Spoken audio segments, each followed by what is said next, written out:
He came from a world where time seemed to sleep only, to land in a place where everything pulses. Even the ground seems to breathe. And there, facing the ocean, he understood. Not every journey begins on a plane. Some begin the moment you open the window. The taxi pulled up in front of the hotel, a modest building with mirrored glass reflecting the blue sky and the famous black and white waves of the Copacabana sidewalk. The koala had only seen it in films and postcards. But now, he was here, real, present. His heart was tight with nerves, but his eyes wide with wonder. He rode the elevator in silence.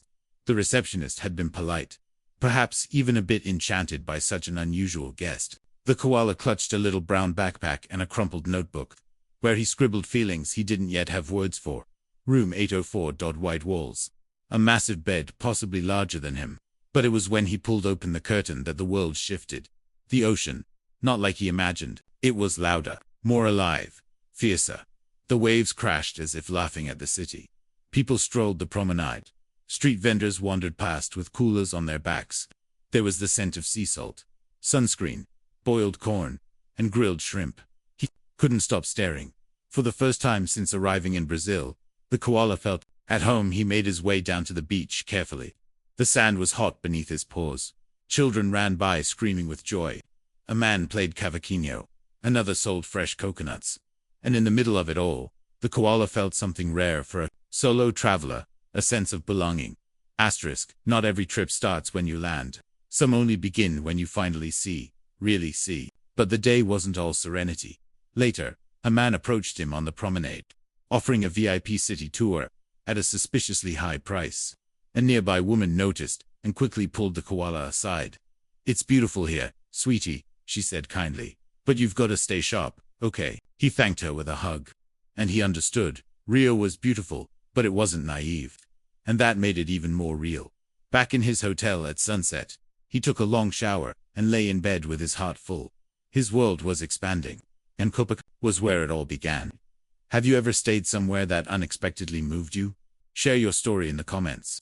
And if you felt the vibe of this journey, give us a like, subscribe, and turn on notifications. Because next time, our curious koala is diving into the roar of Brazil's football temple Maracanã Stadium. Some stadiums are built from concrete and steel, others from sweat, memory, and devotion. And when the koala stepped into Maracanã, he didn't find a football match, he found a heartbeat. He could hear it from the street, the drums, the chants, the thunder of voices moving as one. Even before seeing it, he felt it. The koala stood outside the gates of the Maracanã Stadium, dwarfed by the size of it all. Banners flapped in the wind. Vendors shouted over each other selling flags, shirts, hot dogs, and dreams. People painted their faces in red and black. Tonight wasn't just a game. It was a ritual. And the koala was about to be baptized. He had never watched football before, not really. But even without understanding the rules, he understood energy. And this place radiated it. He passed through the turnstile and stepped into a wall of noise. It wasn't chaos, it was a rhythm. The kind of rhythm that doesn't need drums, because it's already inside your chest. He found his seat among a sea of Flamengo fans. To his left, a man in his 70s wore the same jersey he'd had since the 80s. To his right, a teenager waved a flag larger than she was. Behind him, a group chanted so loudly it felt like the bleachers were breathing. And then the players entered the field. The stadium exploded. The koala jumped, startled, then smiled, then screamed to dot by halftime. He was clapping and swaying. By the first goal, he was hugging strangers. By the second goal, he was Flamengo. He came to see a sport. What he found was a nation inside a stadium. This wasn't just fandom. It was faith. He saw people cry, pray, curse, laugh, and fall to their knees. It was beautiful, brutal, real. For 90 minutes, the koala forgot he wasn't from here. Because in the Maracanã, no one is a stranger. Only family you haven't sung with yet. After the final whistle. As the crowd poured into the streets singing victory songs, the koala stood still for a moment, his fur messy, his voice hoarse, his soul full. This city doesn't just ask you to watch, it asks you to feel. And tonight, he felt everything.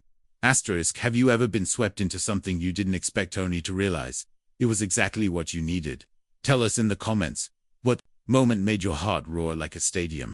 If you felt the roar of this story, leave a like, subscribe, and hit the bell, because next, the koala takes to the skies. With nothing but courage and a parachute. Everyone talks about facing your fears, but no one tells you how it feels to run off the edge of a mountain, with nothing beneath you but air, and truth. The koala had conquered taxis, crowds, samba, and even the chaos of Maracana. But nothing had prepared him for this. He stood at the edge of Pedra da Gavia, harness strapped, instructor behind him, wings above him, the void in front, and everything inside him whispered, "Don't jump."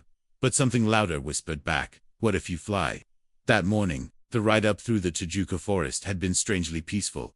Lush green canopy, the hum of insects, a scent of damp earth and eucalyptus. For a second, the koala felt at home, but when they reached the launch ramp, his legs nearly gave out. From up there, Rio looked unreal, beaches curving like brushstrokes, favelas and high-rises stacked like Lego blocks, the Atlantic stretching into forever. It was beautiful and terrifying. His instructor, Carlos, had done over 2,000 jumps. He was calm, reassuring. "All you have to do is run," he said. "I'll do the rest." The koala looked at the drop, at the waves crashing on Snow Conrado Beach far below, at the gulls floating on nothing. And suddenly, something clicked. He wasn't afraid of falling. He was afraid of letting go. Because sometimes the scariest part of a journey is trusting yourself to leap. Then came the countdown. 3, 2, 1. Run. His paws moved before his brain did. 2 steps. 3. And then air. Silence. Freedom. They soared. The wind wrapped around them, like a story only the sky could tell. The koala didn't scream. He didn't cry. He smiled, wide, fierce, true. They circled above the sea, the city, the cliffs. He saw Rio from a new angle, reserved only for the brave, or the foolish enough to believe. When they landed, on the beach, he collapsed into the sand, panting, shaking and alive. Back at the hotel that night, he didn't sketch buildings or sunsets. He drew wings, not the hang glider, his own. "I came here to see the world, but today, I saw myself." Have you ever faced something that scared you, but did it anyway? Tell us what you jumped into, and how it changed you. If this story lifted you even a little, leave a like, subscribe, and hit the bell, because next time, the koala steps into one of Rio's most sacred and symbolic spaces, the Candelaria Church. In a city where noise never sleeps, there exists a silence so deep, it echoes through stone. The koala didn't come looking for God, but in Candelaria, he found something sacred anyway. It wasn't part of the plan. The koala had stumbled upon the church while exploring downtown Rio. The buzz of the city was deafening. Buses honking, street vendors yelling, construction roaring. And then, he stepped inside. And everything stopped. The doors of the Candelaria Church were heavy, carved with care. They creaked as he pushed them open, not with resistance, but with reverence. The moment he crossed the threshold, the chaos of Rio evaporated. Sunlight filtered through stained glass windows, painting the marble floors in blues and golds. Chandeliers hung like frozen stars. Every footstep echoed like a heartbeat through the vast nave. The koala didn't move, didn't speak. He just felt. Rows of pews stretched forward. A single candle flickered near the altar, and above him, the ceiling soared into a dome, hand-painted, with scenes of faith, hope, and pain. Because the Candelaria isn't just a church, it's a witness. Some buildings don't just hold history, they hold scars. The koala had read about the Candelaria massacre, -1993. 8 boys killed outside its walls. A crime that still echoes. He stood in silence, staring at the memorial. And for the first time on this journey, he didn't feel like a tourist. He felt like a guest, a listener, a witness. In that quiet stone sanctuary, the koala didn't find answers, but he found a kind of peace that only comes from facing the weight of what others carry. He sat in the last row, pulled out his notebook, and didn't draw. He just wrote, "Beauty isn't always joyful. Sometimes, it's heavy. But even in sorrow, there's something holy." Have you ever entered a place and felt something shift inside you? Not because it was beautiful, but because it was honest. Share your experience in the comments. And if this chapter moved you, leave a like, subscribe, and hit the bell, because next time, the koala enters one of the most complex and misunderstood places in the city. Everyone warned him not to go. But some stories can't be seen from the outside. To understand a city, sometimes You have to climb into its heart. The sun was high, the air thick with heat, cooking oil, and motorcycle smoke. And the koala was nervous. He stood at the base of Rashinha, Brazil's largest favela, staring up at a maze of stacked homes, tangled wires, and narrow alleys that pulsed with life. This wasn't the Rio on postcards. But maybe it was the one that mattered most. He came with a guide, Julio, born and raised in Rat. Tough smile, gentle voice, eyes that had seen both the best and the worst. People think Rushina is only danger, Julio said, but this place is family, music, struggle, and strength. They started the climb on foot. No cars, no sidewalks, just people. A woman waved from a window 3 stories up, hanging laundry. A child ran barefoot past, holding a toy made from bottle caps and string. Drums echoed from somewhere above, a rehearsal for the weekend's funk party. As they moved deeper, the koala began to feel something unfamiliar, disorientation, not because of fear, but because his ideas were being challenged. This place wasn't just built with bricks. It was built with resilience. Murals covered walls with faces of activists and saints. A small bakery offered him a piau de queijo on the house. Teenagers played football in a concrete alley with a deflated ball, laughing like kings. And then, they reached the top dot from the edge of the community. The koala looked down on Rio's wealthiest neighborhoods, Ipunema, Sankohadu, the high-rises, shining under the sun. One city, 2 realities. And he stood on the line in between. They told him not to go, but he had to. Because sometimes, the most powerful views aren't from above, they're from within. On the way down, the koala passed a mural that read, Aqui se vive, aqui se resiste. Here, we live. Here, we resist. He didn't take a photo. He took a breath, and carried it with him. I came looking for contrast, but I found connection. Have you ever visited a place that completely changed your perspective? Share your story in the comments. Let's talk about the places that cracked us open. If this episode opened your eyes, drop a like, subscribe, and hit the bell, because in the next chapter, the koala sees Rio from a whole new angle. By sea, some stories are better told from the water, where cities are reflections, and history floats quietly beneath the surface. It was his 6th day in Rio, and the koala had seen it from above, from within, and in the chaos of its streets. But now, it was time to see it from a different point of view, from the sea. The boat left from Marina da Gloria, just after sunrise. A gentle breeze lifted the salt air. The water sparkled like broken glass under the sky. In the distance, the silhouettes of forts islands and cargo ships pierced the morning haze. The koala sat at the bow, fur ruffling with the wind. A life vest, slightly oversized, sketchbook in paw. He wasn't sketching yet, just watching. To understand Rio, the boat captain said, you have to remember it didn't start on land. It started here in the bay. They passed Ilha Fiscal, a green-tiled palace that once hosted Brazil's last imperial ball. Just days before the monarchy fell, they passed Fortaleza de Santa Cruz, a silent stone giant that had defended the entrance to the bay for centuries. They passed floating fishermen, waving children, rusting boats and gulls gliding in silence. And suddenly, the city looked softer from the water. The boundaries blurred. Rich and poor, chaos and calm, mountain and concrete. Everything reflected, everything leveled. On land, Rio can overwhelm you, but from here, it invites you to listen. The koala felt something he hadn't in days, stillness. As the boat drifted near Praia de Ado e Eva, the captain cut the engine. Silence, just the soft lapping of water against the hull. And in that moment, with Sugarloaf to the left, and Niterói shimmering across the bay, the koala whispered into his own chest, thank you. Some truths only rise when the world finally gets quiet. On the way back, the koala sketched his view, not perfectly, but honestly. Lines that wobbled like the tide. Colors soft as sea mist. Today, Rio didn't shout. Today, it showed me who it used to be, and who it still hopes to become. Have you ever seen a place differently just by changing your perspective? Tell us where, when, or how a shift in view changed everything for you. And if this peaceful journey touched you, hit like, subscribe, and ring the bell, because next time, the koala plunges into the colors, flavors, and rhythms of the Faraday snow crystal. You think you've seen Rio, and then it hits you with a whole other country inside the city. Loud, spicy, sweet, and raw. The koala wasn't ready for the Faraday snow crystal, but it was ready for him. After the sea came music. After silence came drums. After reflection came rhythm. The koala had heard stories about this place. A little piece of the Brazilian northeast tucked inside Rio, but no one had warned him it would shake his soul. Asterisk. He arrived at the Feira de São Cristóvão just after noon. The heat was heavy, but the colors were heavier. Flags hung like carnival, confetti. Banners waved with images of Luis Gonzaga, saints, and bandanas.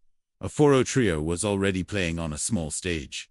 Triangle, zabumba, accordion, and the beat pulsed straight into the koala's chest. He walked slowly at first. Tables overflowed with food. Baio de dois, tapioca, sarapatel, and then ... Buchada. Local woman caught him staring at the pot. Vai encarar, she laughed. Hendi uma small dish. It's part of the experience. The koala blinked, sniffed, bit. The texture was unexpected. The flavor, spicy, smoky, bold. He nearly dropped the fork. Then he smiled. It tastes like someone dared a stew to fight back. It wasn't just about the food. It was about everything he didn't know he was hungry for. The koala wandered deeper, stopping to watch couples dancing for all with dizzying speed and joy. A young boy pulled him into the circle. He stumbled, laughed. A stranger clapped him on the back. You danced like a tourista. And yet, they danced with him. There was no mocking, only welcome. The smells, the music, the sweat, the light. And suddenly, the koala realized. This wasn't a market. It was a celebration of survival, of identity, of roots, of joy that refuses to be quiet. Asterisk. That night, with his belly full and his sketchbook stained with caldo de cana, he sat outside the gates and wrote. Sometimes, a city teaches you through silence. Other times, it grabs your paws and teaches you to dance. Have you ever been pulled into a culture you knew nothing about? Came out, changed, humbled, or maybe just happier? Tell us in the comments your most unforgettable culture shock moment. If this episode made your heart dance, leave a like, subscribe, and hit the bell, because next, the koala climbs to one of the most emotional views in all of Rio, the top of Vidigal, at sunset. Not every climb is about reaching the top. Sometimes, it's about everything the climb teaches you on the way. In Vidigal, the koala wouldn't just rise, he'd see Rio, and himself in a whole new light. He had danced, flown, prayed, wandered. He had tasted history, gotten lost in rhythm, floated above the sea. But now, it was time to pause, to climb, to watch, to listen. Because some of the most important things in Rio don't happen in the spotlight.